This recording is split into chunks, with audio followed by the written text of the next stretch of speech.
Lakers did nothing. Chris Mannix tweeted they rebuffed all efforts to pry loose Austin Reeves. And D'Angelo Russell's recent revival had them reconsidering the value gained by packaging Russell in a 29 number one. I totally agree with that, by the way.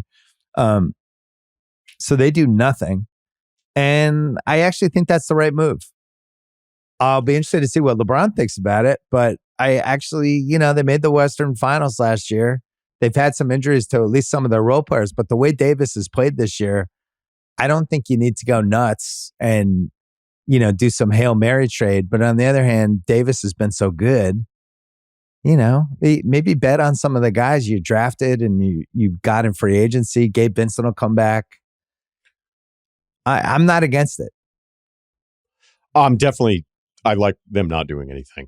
Because I don't think anything was presented where you go, wait a minute, why would you turn that down? I think it was about flipping Austin Reeves for, say, LaVine, if LaVine were healthy. But I think that's a LeBron-motivated thing. I think LeBron wanting DeJounte Murray would have been a LeBron-motivated thing. Even though I think Murray is better. And, Murray's owed a lot of money, but it's not like a gross contract, especially with the new landscape of the cap continuing to go up. So, do you like what you've seen from Murray this season? I like him. I know he's not perfect. I can understand the warts, but it's not an ideal situation because Trey's so talented. He's going to have a ton of possessions. You can just see, I finally dawned on me, as much as they've tried to stagger those two with the minutes and stuff, and it feels like they're playing more together now this year, especially in the fourth quarter. They just don't really play with each other. It feels like, hey, if it's a DeJounte possession, then Trey's kind of over here, and then when it's a little possession, like the Mitchell Garland thing that we had issues with. I'm with you. I agree. They don't mesh very well. It is what it is. Yeah, so the market for Murray, I don't know if it was the money. I don't know if it's what people have seen in Atlanta, but it felt like it wasn't really that competitive. And clearly Atlanta not moving him tells you, hey, we just come back this summer. And that circles it back around to the Lakers here, is that it didn't really make a ton of sense until they figure out what kind of draft capital they have, which is when New Orleans has to make a decision on whether they want the 24 or the 25 pick. And then once that decision is made, then the Lakers have more assets to then kind of look at it this summer, even though it's not on LeBron's timeline. LeBron's got the juice when he's 25, when he's 30, when he's 35, and you're freaked out as a front office and ownership.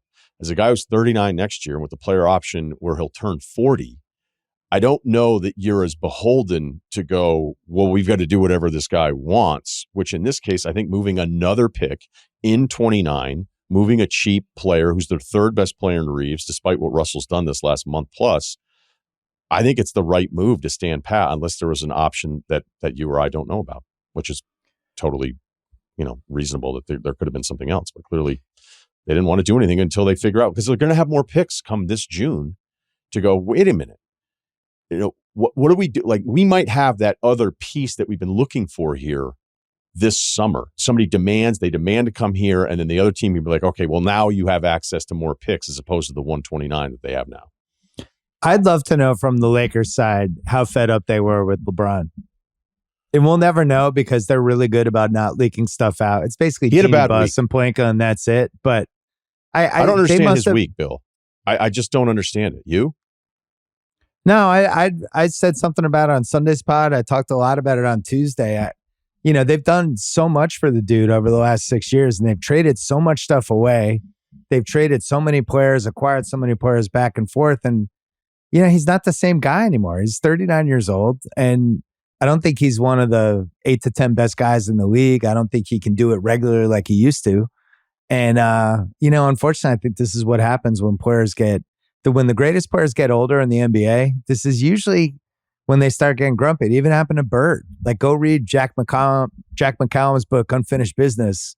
It's about Bird's second to last year with Boston. He was super grumpy in his third to last year, second to last year, and was battling people and was mad all the time. And it's really tough for these guys when they go from, I used to be able to dominate and I was the best player in the league, and I walked on the moon basically as a basketball player. And now I'm getting older and it's not coming as easily. And maybe when I snap my fingers, they're not getting me whatever I want. And it does feel like there's some of that. If I'm the Lakers, the best thing he did for us was, I'm saying us like I'm with the Lakers, but Davis re-signed, and Davis has been awesome this year. They got Reeves to get in on a pretty cheap contract, right? And they still have some flexibility. They have some picks down the road. And if LeBron doesn't want to stay, I'm not going nuts if I'm the Lakers. I'm like, you know what? We're okay. We still have Davis. He's one of the best 12 players in the league. And we have some pieces. We're still in a big city. And we'll be fine. What do you think? As far as his decision on the player option, I mean, it's a massive, massive number. I don't know if he would just decide, you know what, I'm going to go chase it somewhere else for like a completely reduced salary for 1 year and an option or 2 years. A lot guaranteed. of teams have cap space, though. I mean, but where's is it the right teams? Yeah. Right. So when you go through the teams that have the cap space, Philadelphia is the only one that you would say, you know, and Moore even said it recently in an interview. He's like, there's not going to be any teams that are as good as we are this summer with their projected 50 plus million in cap space, depending on where the cap lands at like 141, 142 million.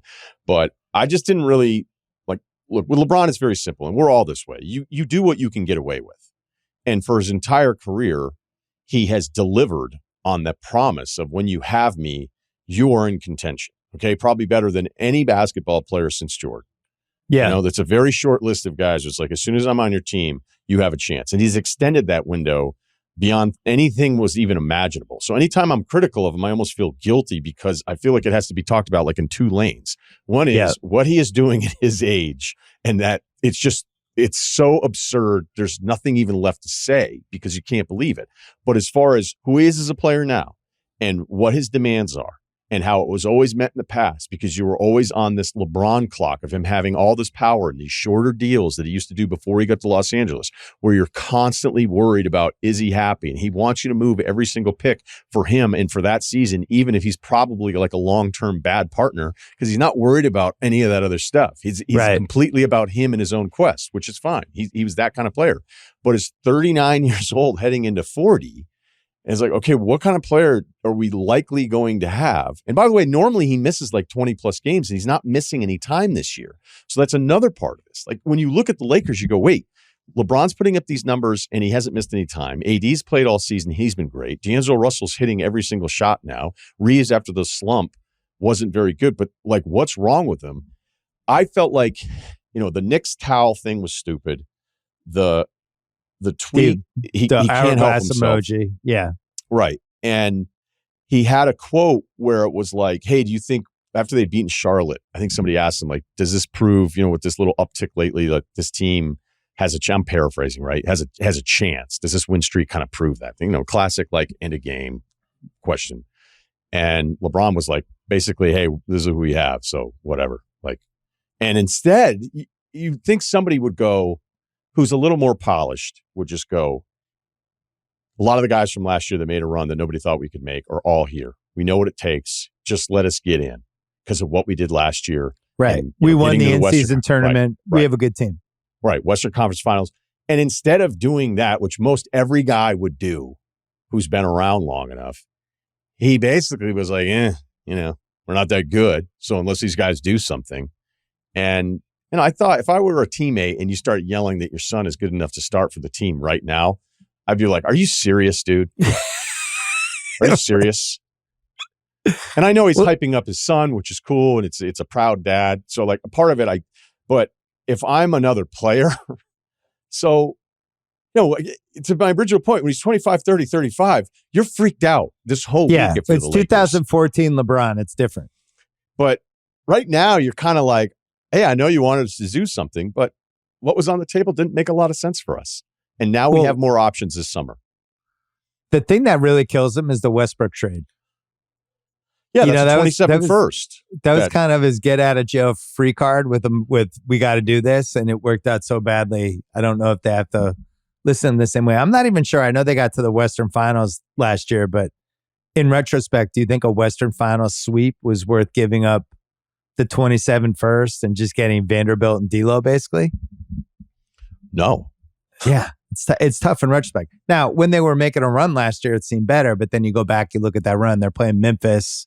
They catch Memphis banged up at the perfect time.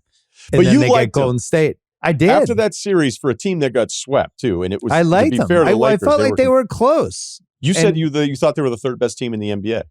Yeah. So was that worth the 27 pick that they could finish last season as the third best team in the NBA, basically? Well, it's an unfair I think answer, you could 'cause- argue yes. Well, I don't if know. you say, hey, if you make this move, you get Westbrook out of here because it became untenable both ways. Because it is weird, like reading some of this Westbrook stuff where like he's happy with the Clippers and everything. And you're like, oh, he's embraced it. And there's a lot of like anti-Laker stuff that'll happen with the coverage of that. It's like, you know what? Westbrook at that point needed to probably go through that to then understand. Right. He needed a nut kick. Right. It was too early for him to, it may not even be a Clippers-Lakers thing. Maybe it's LeBron. Who knows? But that first wake-up call usually isn't smooth for anybody. And he may have needed to actually go through that to be happy and understand everything he needs here. But if you had said, hey, if you move this 27 first-round pick and you're going to have a chance in the Western Conference Finals, you go, okay, wait, like what's the point? Let's do it. But then looking back and saying and phrasing it as, oh, they got swept and they had no chance against Denver, and now that pick is still due. I think you can make an argument actually for an answer on both of them, but to me, it doesn't feel worth it because you're just moving off of somebody and you're bringing in a role guy in Vando, who I do like, and D'Angelo, where Vando's I know fine. what the number. Can't really. I know what, but I know what the numbers are for Russell, but you also know that other stretch is coming. Yeah, it's true. He's a craps table. It's like the craps Exactly. table's hot. I'm going to keep winning all day. I think the Westbrook thing is hilarious. That he's actually become one of my favorite bench guys. You were mad at me the other day for not including him in my Clippers breakdown. You love Westbrook now. Yeah, I know. Well, no, I like him. I think it's nice to have a guy on your team that can change the energy of a game, which he can do.